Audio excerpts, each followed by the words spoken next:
அனைவருக்கும் வணக்கம். இந்த ஒரு வீடியோல பார்த்தீங்கன்னா, ரொம்ப முக்கியமான பதிவுகள்லாம் பார்க்க போறோம். முதல்ல வீடியோக்குள்ள போறதுக்கு முன்னாடி ப்ரௌடு கொத்தூஸ்க்கு ஒரு மிகப்பெரிய வாழ்த்துக்கள சொல்லணும். ஏன்னா, இன்னைக்கு ஸ்டாலின் அவர்கள் இந்த தொகுதியில குளத்தூர் தொகுதியில ஜெயிச்சுருவாருன்னு சொல்லிட்டு அவருடைய மண்டையில தலக்கணத்த ஏத்தி விட்டுக்கிட்டே இருக்காங்க. இத பத்தி வீடியோக்குள்ள பேசுவோம். ஜேசன் சஞ்சய் இவர பத்தி நம்ம பேசி ஆகணும். நேத்து பார்ட் 1 வீடியோக்கான மிகப்பெரிய பதிலடிய பார்த்தோம். பார்ட் 2 வீடியோல திமுகவுக்கு மிகப்பெரிய பதிலடி குடுத்திருக்கிற விதமா செம்மையா பேசியிருக்காரு. அரசியல் கலந்த ஒரு சினிமா ஒரு படத்தை எடுத்ததுக்கான ஒரு டைரக்டரா பேசியிருக்காரு. உண்மையிலேயே ஒரு பிள்ளைய எப்படி வளர்க்கணும்னு சொல்லி, அதாவது நம்ம இப்போ பிள்ளைங்கன்னா நடுத்தர பிள்ளைங்கள நான் சொல்லல. விஐபிகளோட பிள்ளைகள். உதாரணத்துக்கு ஸ்டாலினா இருக்கலாம், சில அமைச்சர்களா இருக்கலாம், முன்னாள் அமைச்சர்களா இருக்கலாம், இப்ப இருக்கிற தமிழ்நாடு முதலமைச்சரா இருக்கலாம். பிள்ளைய எப்படி வளர்க்கணும்னு பாடம் எடுத்திருக்காரு எல்லாருக்கும். அத பத்தி நம்ம வீடியோக்குள்ள பேச போறோம். ஸ்கிப் பண்ணாம பாருங்க. அண்ணாமலை நம்மளுடைய முதலமைச்சர் அவர்களுக்கு ஒரு கோரிக்கை வச்சிருக்காரு. கர்நாடகாவில் கோர தாண்டவம் ஆடப்போகும் பேய்மழை. இதனால கர்நாடகா மிகப்பெரிய ஒரு சரிவை சந்திக்க போது. டி.கே. சிவகுமார் அவர்கள் தமிழகத்துக்கு இழைக்கப்பட்ட நீதியை நினைச்சு இப்போ உட்காந்து வருந்தி ரூமுக்குள்ள கதவு மூடிட்டு வெளியில வராம இருக்காராம். இதை பத்திலாம் நம்ம விரிவா பேசுவோம். ஸ்கிப் பண்ணாம பாருங்க. பார்த்துட்டு கமெண்ட்டை பண்ணிடுங்க. மறக்காம ஒரு லைக் பண்ணிடுங்க. முடிஞ்சா 4 பேருக்கு நம்ம வீடியோவை ஷேர் பண்ணி விடுங்க. இப்போ பார்த்தீங்கன்னா, ஸ்டாலின் அவர்கள் தோத்தது என்னமோ குளத்தூர்தோ ஒரு தாட்டி தான்.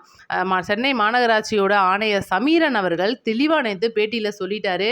எந்த குளறுபடி நடக்கல. அனைத்து மிஷின்களும் சரியான முறையில் இயங்குது. இப்போ 2வது அதாவது செக்கிங்ல போடப்பட்ட 447 வாக்குகள்ல அனைத்து ஓட்டுகளும் சரிவர ஸ்லிப் எடுத்து பார்க்கப்பட்டாச்சு. திமுகவுக்கு எந்த சந்தேகமும் வேண்டாம். ஜெயிச்சது விஎஸ் பாபு தான் முடிச்சிட்டாரு. ஆனா பாருங்க, இந்த திமுக மீண்டும் மீண்டும் ஸ்டாலினை எப்படியாவது அந்த சட்டமன்றத்துக்குள்ள நுழைய வைக்கணும்னு சொல்லிட்டு நாங்க உயர்நீதிமன்றம் போவோம், தேவைப்பட்டா உச்சநீதிமன்றமும் போவோம். எப்படியாவது எங்களுடைய கொள்கையை அந்த மிஷின்ல இருந்து நாங்க மீட்டெடுத்தே ஆகணும். எப்படியாவது இந்த ஆடத் தெரியாதவ தெருக்கோணல்னு சொல்லுவாங்கன்னு சொல்லுவாங்க பார்த்தீங்களா, பழைய ஒரு பழமொழிலாம் இருக்கு. எப்படியாவது ஸ்டாலின் அவர்கள் தோத்தது என்னமோ ஒரு வாட்டி தான். ஆனா இவங்க ஒவ்வொரு தாட்டியும் போட்டு காமிச்சு நீ தோத்துட்ட, நீ சட்டமன்றத்துக்குள்ள போக முடியாதுன்னு சொல்லி உண்மையிலே அந்த வயதான மனிதரை மேற்கொண்டு மன கஷ்டத்துக்குள்ள ஆளாக்கி ஒரு பக்கம். இன்னொரு பக்கம் பார்த்தீங்கன்னா, எப்படி நம்ம ஜெயிச்சிருவோம், நம்ம பசங்கள்லாம் நல்லா வேலை பார்க்குறாங்க, நம்மளை எப்படியாவது அந்த வெற்றியை மீட்டெடுத்து கொடுத்துருவாங்கன்னு சொல்லிட்டு, ஏன்னா காசை வாரி இறைக்கிறாப்புல நம்பிக்கையை கொடுத்து மீண்டும் அவரை மனநோயாளி ஆக்க போகிறாங்களோ அப்படின்றது ஒரு பக்கம் இருக்குது. இதெல்லாம் ஸ்டாலின் அவர்களுக்கு தானாக புரியணும். நம்ம தோத்துட்டோம் அப்படின்றத முதல்ல அவர் நம்பணும். அதுக்கப்புறம் தான் மிச்ச வேலைகள். ஏன்னா இன்னைக்கு உதயநிதி பார்க்குற வேலைகள்லாம் பார்த்தீங்கன்னா, எப்படிப்பா உன்னையெல்லாம் அவங்க அப்பா பெற்று வளர்த்தாரு அப்படின்னு கேட்குற மாதிரி தான் இருக்குது. அதனால குளத்தூர் தொகுதியை பொறுத்த வரைக்கும் இட்ஸ் கான், அவ்வளோதான், முடிஞ்சு போச்சு. முடிஞ்சு போச்சு, கதம். ஸ்டாலின் இஸ் அவுட் அப்படின்னு தான் சொல்லணும். விஎஸ் பாபு கெத்து காமிச்சிட்டாரு. பாருங்களேன், அவர் ஜெயிச்சது என்னமோ ஒரு தாட்டி தான் விஎஸ் பாபு. ஆனால் திரும்ப அவருடைய வெற்றியை நிரூபிச்சுக்கிட்டே இருக்காரு. எத்தனை பேர் சொன்னாலும் கேட்க மாட்டேன்ற இந்த திமுக ப்ரௌடு கொத்தூஸ்க்கு ஒவ்வொருத்தரும் இன்னைக்கு திமுக சைடில் வீடியோ போடுறவங்க எப்படி எங்கள் தலைவர் ஜெயிச்சிருவாரு தெரியுமில்ல, குளத்தூரில் அப்படியே ரிசல்ட் மாறிடுச்சு, ஆக்ஷன் மாறிடுச்சு, ஸ்டாலின் தான் அப்படின்னு சொல்லிட்டு அப்படியே மெருகேற்றிக்கிட்டு இருக்காங்க. பாவம் புஷ்ஷுன்னு போகுது. ரைட், நம்ம அதை விடுவோம். சேச்சன் சஞ்சய் அவர்களுக்கு வருவோம். பார்ட் 2 வீடியோ எல்லாருமே பார்த்துருப்பீங்கன்னு நினைக்கிறேன். உண்மையிலே குடும்பத்தில் எப்படிலாம் இருக்கணும், எப்படிலாம் இருக்கக்கூடாது. ஏன்னா இன்னைக்கு முதல்வர் அவர்களுடைய பிள்ளைங்களாக இருக்கக்கூடிய அவருடைய பொண்ணுக்கும் சரி பையனுக்கும் சரி மிகப்பெரிய ஒரு பொறுப்பு இருக்குது அப்படின்னு சொல்லிட்டு ஏகப்பட்ட விஷயத்த சொல்லியிருக்காரு. நாங்கள் சின்ன தப்பு பண்ணால் கூட இது எங்கள் அப்பாவை பாதிச்சிருமே அப்படின்னு சொல்லியிருக்காரு. எந்த அளவுக்கு இன்னைக்கு அவங்க நம்மளுடைய தமிழக முதலமைச்சர் சிஎம் விஜய் அவர்கள் சேஷன் சஞ்சய் அவர்களுக்கு எந்த அளவுக்கு ஆதரவாக இருந்தார். ஏன்னா இன்னைக்கு ஒரு டைரக்டராக ஒரு படம் எடுக்கிறார் அப்படின்னா அது அப்பாவுடைய பின்புலம் இல்லாமல் இருக்க முடியாது. இது எல்லாருக்குமே தெரிஞ்சது. அவ்வளோ பெரிய ரகசியத்தை எல்லாம் உடைச்சிருக்காருன்னு சொல்லணும். சீக்கிரமாக குடும்பம் இணைய போகிற அந்த ஒரு நல்நாள் திருநாளை நோக்கி நம்மலாம் காத்திருப்போம் அப்படின்னு சொல்லுவோம். இதை பற்றி உங்கள் கமெண்ட்டை கருத்தில் சொல்லிடுங்க. இப்போ அப்படியே லைட்டாக கர்நாடகாவுக்கு வருவோம். அதாவது 9 குருக்களையும் உச்சம் பெற்ற ஒருவன், அந்த ஒருவனால் மட்டும்தான் அந்த சாத்தியம்லாம் நடக்கும் அப்படின்னு சொல்லுவாங்க பார்த்தீங்களா. அந்த மாதிரி நாங்கள் போன வாரம் வரைக்கும் நாங்கள் தண்ணிலாம் தரமாட்டோம், ஒரு சொட்டு தண்ணி கூட கர்நாடகாவிலேருந்து எடுத்துகிட்டு போயிட முடியாதுன்னு சொல்லிக்கிட்டு இருந்த இந்த டி.கே. சிவகுமார் அவர்களுடைய வாய் பார்த்தீங்கன்னா, தயவு செய்து திறந்து விட்டுறோம், நாங்கள் எங்கள் தண்ணியை வாங்கிக்கங்க, இல்லைன்னா எங்கள் ஊர் முடிஞ்சு போகும் அப்படின்னு சொல்லி அழுதுகிட்டு இருக்கார். அப்படின்னா ஏன்னா இனி வரக்கூடிய அதிகப்படியான மழைகள் காரணமாக இப்போ பிரதீப் ஜான் உங்களுக்குலாம் தெரியும், வானிலை ஆய்வாளராக இருக்காரு. இவரை தனிப்பட்ட ஒரு குழுவில் நம்ம முதலமைச்சர் அவர்களே நிர்ணயிச்சிருக்காரு. அப்பேற்பட்டவருடைய வானிலை கருத்து கணிப்பு அப்படின்றது தப்பாகாது. கோர தாண்டவம் கர்நாடகாவில் மழை ஆடப்போகுது அப்படின்ற மிகப்பெரிய தகவல். வரக்கூடிய நாட்களில் இன்னி மழையுடைய அந்த அளவு அப்படின்றது அதிகமாக இருக்கும் கர்நாடகாவில். என்ன செய்ய போகுது கர்நாடகா? இப்போ கபினி அணையை திறந்திருக்காங்க. சீக்கிரமாக கேஆர்எஸ் அணையும் அவங்க திறக்கக்கூடிய சூழ்நிலை. சீக்கிரமாக தமிழ்நாட்டுக்கு மிகப்பெரிய ஒரு தண்ணி வரத்து அதிகரிக்க போகுது. ஆனால் இதனால மக்கள் சந்தோஷமாயிருவாங்களான்னு கேட்டிங்கன்னா, இப்போதைக்கு விவசாயிகள் ரொம்ப சந்தோஷப்படுவாங்க. ஏன்னா ஒரு லாரி வந்து 25,000 35,000 கொடுத்து தண்ணி வாங்கி அந்த செடிகளுக்கு ஊற்றி அதை காப்பாற்றி அதுலேருந்து அவங்க லாபம் எடுக்கிறதுக்குள்ளேயும் அவங்களுடைய ஒரு ரொம்ப சிரமமான சூழ்நிலை அப்படின்றது இன்னைக்கு இப்போதைக்கு வந்து அவங்களுடைய ஒரு சந்தோஷத்தை நம்ம பார்க்க முடியுது. ஆனால் இது நிரந்தரமாக ஆகணும் அப்படின்னா கண்டிப்பாக இதுக்கான ஒரு முடிவு எட்டப்படணும். இது வந்து உபரி நீரை நாங்கள் திறக்கிறோம், எங்களுக்கு எக்ஸ்ட்ரா இருக்கும், நாங்கள்லாம் சாக போகிறோம், அதனால் நீங்கள்லாம் வந்து இப்போதைக்கு பொழைச்சிக்கோங்க, எங்களுக்கு ஒரு பிரச்சனை வரும்போது நாங்கள் இழுத்து மூடிடுவோம்னு சொல்கிற தண்ணி எங்களுக்கு இப்போதைக்கு தேவையில்லை. நம்ம வந்து உரிமையை கேட்டு மீட்டெடுத்து வாங்குகிறோம், எங்களுக்கு இந்த நீங்கள் சும்மா தர்றதெல்லாம் எங்களுக்கு தேவையில்லை. இயற்கை எண்ணெய் எங்களுக்கும் கொடுக்குது உங்களுக்கும் கொடுக்குது, அது வேற.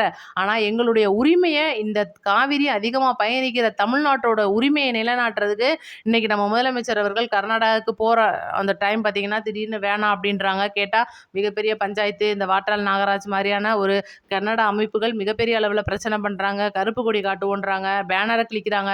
பொதுமக்களுக்கு இடையூறு கொடுத்துடக்கூடாது அப்படின்றதுக்காக நம்ம முதல்வர் அவர்கள் இந்த கர்நாடகா போகிற விஷயத்த கொஞ்சம் பரிசீலனையில் வச்சுருக்காரு.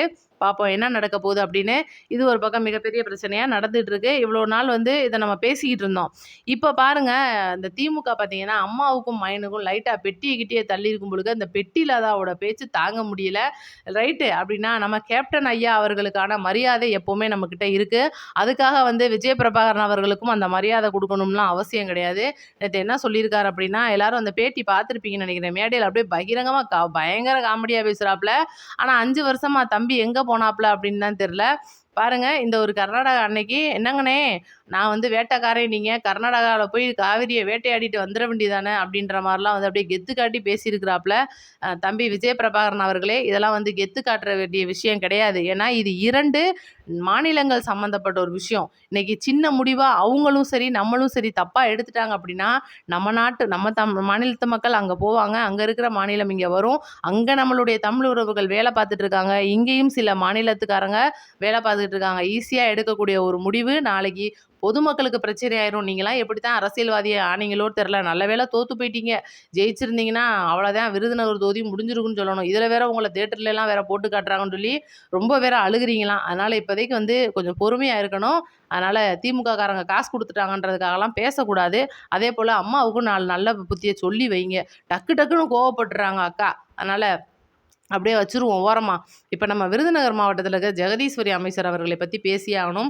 ஜெகதீஸ்வரி அமைச்சர் அவர்களை பொறுத்த வரைக்கும் சில விஷயங்கள் அவங்கக்கிட்ட இருந்து தப்பாக முதல்வர் அவருடைய காதுக்கு உளவுத்துறை மூலியமாக போயிருக்குன்னு நான் சொல்லியிருக்கேன். ஏன்னா ஆல்ரெடி வந்து விருதுநகரில் இருக்கிற பொறுப்பு அமைச்சராக இருக்கிற ஜெகதீஸ்வரி மகளிர் நலத்துறையில் இருக்காங்க. இங்கிட்டு கீர்த்தனாத்துறை அமைச்சர் தொழில்துறையில் இருக்காங்க. அந்த மாவட்டத்துக்கு 2 அமைச்சர் இருக்கிறதே வந்து மிகப்பெரிய குடைச்சலாக இருக்குது. நிர்வாகிகளுக்குள்ளே வந்து ஒரு பிரச்சனை. இப்போ கூட பார்த்திங்கன்னா ஜெகதீஸ்வரி அவர்களுடைய அந்த ஒரு ஆடியோ, அந்த சாத்தூர்காரன் ஏரியாவில் காலை வச்சான்னா அவனை நான் கொன்று போட்டுருவேன்னு சொல்லிட்டு மிகப்பெரிய அளவில் மிரட்டியிருப்பாங்க. அடுத்து கொஞ்ச நாளில் அவரோட பேசினவங்க அந்த ராஜகுருன்னு நினைக்கிறேன் அவர் பேர், அவரை கூட வந்து எடுத்து விட்டாங்கன்னு சொல்லிட்டு மிகப்பெரிய பஞ்சாயத்துலேயே சிக்கிக்கிட்டு வந்தாங்க ஜெகதீஸ்வரி. திடீர்னு பார்த்தீங்கன்னா யாரோ அவங்களுக்கு மிகப்பெரிய அளவில் ஃபோன் பண்ணி உங்களுடைய ஆபாச வீடியோ என்கிட்ட இருக்குது, அதை நான் உடனடியாக ரிலீஸ் பண்ணிடுவேன்னு சொல்லிட்டு மிரட்டுறாங்கன்னு சொல்லிட்டு நேற்றுலேருந்து மிகப்பெரிய அளவில் இது வந்து ஏன்னா இன்றைக்கி ஒரு பெண் அமைச்சர் அப்படின்றத தாண்டி தமிழக வெற்றி கழக அமைச்சர் அப்படின்றதையும் தாண்டி இன்றைக்கி சாதாரண ஒரு பெண்ணாக பார்க்கக்கூடியது அப்படின்னா இந்த திமுக எந்த அளவுக்கு இறங்குதுன்னு பாருங்கள். நேற்று விசாரித்த வரைக்கும் மிகப்பெரிய அளவில் ஒரு ஸ்கேம் நடந்திருக்குது. திமுகவை சேர்ந்த சில பேர் அமைச்சர் ஜெகதீஸ்வரி அவர்களுக்கு ஒரு அதாவது சும்மா அந்த தூக்கி போடுற மாதிரியான இருக்கிற சிம் கார்டுகளில் ஃபோன் பண்ணி உங்களுடைய ஆபாச வீடியோலாம் என்கிட்ட இருக்குது, இது வந்து உண்மையான வீடியோ கிடையாது, நாங்கள் ஏஐ மூலியமாக சித்தரித்து வச்சுருக்கோம், இதை நாங்கள் உடனடியாக இணையதளத்தில் ரிலீஸ் பண்ணி உங்களை அசிங்கப்படுத்திடுவோம் அப்படின்னு சொல்லிட்டு யார் பார்த்த வேலைன்னு நீங்கள் நினைக்கிறீங்க? அந்த ரவுடி ஒருத்தர் வந்து பில்லா ரவுடின்னு நினைக்கிறேன் அவர் பேர். அவர் பார்த்தீங்கன்னா பக்கத்தில் நின்று ஃபோட்டோ எடுத்து மிகப்பெரிய அளவில் சர்ச்சையாச்சு பார்த்தீங்களா? அவருடைய ஆட்கள் பார்த்த வேலை தான் இது. இவர் வந்து முழுக்க திமுகவில் இருந்தவர். இப்போ பார்த்தீங்கன்னா சில வழக்குகள் விஷயமா கோர்ட்டுக்கும் ஜெயிலுக்குமா நடந்துட்டு இருக்கிறாப்புல. இவருடைய பின்புலத்தில் இயக்கப்பட்ட வேலை தான் அப்படின்னு சொல்கிறாங்க. இன்னைக்கு அமைச்சர் எல்லாத்தையும் தாண்டி நார்மலாக இருக்கிற ஒரு பெண்ணுக்கு இந்த திமுகவால் எவ்வளோ பெரிய பிரச்சனைன்னு பாருங்கள். ஏஐயில் சித்தரிக்கப்பட்ட வீடியோவை விட்டுட்டு உன்னை நான் அசிங்கப்படுத்திடுவேன்னு சொல்லி ஒரு அமைச்சரையே மிரட்டுறாங்க அப்படின்னா நம்மெல்லாம் ஏமாத்துறோம் அப்படின்னு தான் சொல்லணும். அந்த மாதிரியான சூழ்நிலை இன்னைக்கு நடந்திருக்கு. நம்ம முதலமைச்சர் அவர்கள் இதுக்கு கண்டிப்பாக ஒரு மிகப்பெரிய ஒரு கடிவாளத்தை போட்டே ஆகணும் அப்படின்னு நம்ம சொல்லணும். அடுத்து நம்ம அண்ணாமலைக்கு வருவோம். அண்ணாமலை அவர்கள் நம்மளுடைய முதலமைச்சர் விஜய் அவர்களுக்கு ஒரு மிகப்பெரிய கோரிக்கை ஒண்ணு வச்சிருக்காருன்னு சொன்னேன்ல. அது என்னன்னா, இப்போ வரைக்கும் தமிழகத்தில 717 மதுக்கடைகளை மூடியிருக்காங்க. ஆனா பாருங்க, இன்னும் ஹாஸ்பிட்டல், ஸ்கூலு இந்த மாரி இடங்களுக்கு பக்கத்தில மிகப்பெரிய அளவுல 129 கடைகள் பிரச்சனையா இருக்கு. நேத்து கூட ஒரு ஊர்ல மிகப்பெரிய அளவுல பிரச்சனையாகி நைட்டு 11 மணிக்கு பெண்கள்லாம் கிளம்பி வந்து, "இது என்ன இவ்ளோ நேரம் வரைக்கும் கடை ஓடுது? அதிகாரிகளுக்கெல்லாம் தெரியுதா இல்லையான்ற?" மாரிலாம் கேட்டிருக்காங்க.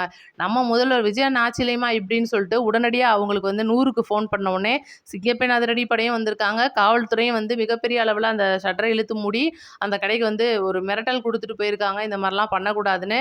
அந்த ஒரு சம்பவம் இன்னைக்கு அண்ணாமலை அவர்கள் அதை சுட்டிக்காட்டி, இவ்வளோ 129 கடைகளை சீக்கிரம் அடைங்க. முதற்கட்டமா இத மூடுங்கன்னு சொல்லி ஒரு ஒரு மிகப்பெரிய ஒரு தகவல் குடுத்துருக்காரு. ஏன்னா, இவ்வளோ தூரம் வந்து நம்ம அண்ணாமலை அண்ணனுக்கு தைரியம் வந்ததில்ல. திமுகவுக்கும், அதிமுகவும் சொல்லணும்னு. ஆனா பாருங்க, நம்ம முதல்வர் அண்ணனுக்கு கோரிக்கை வைக்கிறாங்க. கண்டிப்பா நல்ல கோரிக்கை அண்ணாமலை அவர்களே. அதனால அந்த கோரிக்கைய நம்ம முதல்வர் அவர்கள் கண்டிப்பா பரிசீலனை பண்ணுவாருன்னு சொல்லுவோம். அடுத்து நம்ம சீமானுக்கு வந்தே ஆகணும். எனக்கு சீமான பத்தி பேசணும்னு துளி அளவு கூட ஆசையே கிடையாதுங்க. இப்ப பார்த்தீங்கன்னா, அந்த அனைத்து கட்சி கூட்டம்னு சொல்லிட்டு ஸ்டாலின் அவர்கள் நம்ம முதல்வர பார்த்து கேட்கிறாப்ல, "இந்தாப்பா அனைத்து கட்சி கூட்டத்த கூட்டுவியா? மாட்டியா?" அப்படின்னு சொல்லி கேட்கும்போது, "ச்சே ச்சே செல்லாது அதெல்லாம் முடியாது." அப்படின்னு சொல்லிட்டாப்ல. இருந்தா கூட பாருங்க, இந்த சீமான் மாதிரியான ஆட்கள் போடப்பட்ட அந்த அனைத்து கட்சி கூட்டத்தில, தான் ஒரு சங்கி, அதுலயும் வந்து மிகப்பெரிய பெட்டி வாங்கின சங்கின்னு நிரூபிச்சிருக்கிறாப்ல சீமான் அவர்கள். நேத்து அந்த காவி உடை அணிந்த ராமகிருஷ்ணன் நினைக்கிறேன் அவர் பேர், ராமநாராயணன். அவர் தான் வந்து இந்து முன்னணியோட மிகப்பெரிய அமைப்பு. அவங்கள்ட்ட சம்மந்தப்பட்ட சில பேர் சீமான் அப்படியே புகழ்ந்து தள்ளியிருப்பாங்க. அதனால பார்த்தீங்கன்னா, சீமான் அவர்கள் முழு சங்கியாவே மாறிட்டாரு. இன்னைக்கு திமுகவா, அதிமுகவாலாம் நம்மலாம் வந்து யோசிச்சுக்கிட்டு இருந்தோம். இங்க பெட்டி வாங்குனா இங்க பேசுறாரு, அங்க பெட்டி வாங்குனா அங்க பேசுறாரு. கடைசியில யார்தாப்பா நீன்னு கேட்கும்போது, நான் ஒரு மிகப்பெரிய சங்கி அப்படின்னு சொல்லி நிரூபிச்சிருக்கிறாப்ல இந்த சீமான் அவர்கள். இத பத்தின உங்க கமெண்ட்ட சொல்லுங்க. நம்மளுடைய முதலமைச்சர் அவர்கள் சீக்கிரமா இந்த காவிரி நீர் பிரச்சனையை தீர்த்து வைப்பார் அப்படின்னு நாம எல்லாமே நம்புவோம். அதனால இத பத்தின கமெண்ட்ல சொல்லிருங்க. நம்ம வீடியோ 4 பேருக்கு ஷேர் பண்ணி விடுங்க. அடுத்தடுத்த வீடியோக்கு நோட்டிஃபிகேஷன் ஆன் பண்ணி வைங்க. நன்றி, வணக்கம். அடுத்த வீடியோல சந்திப்போம்.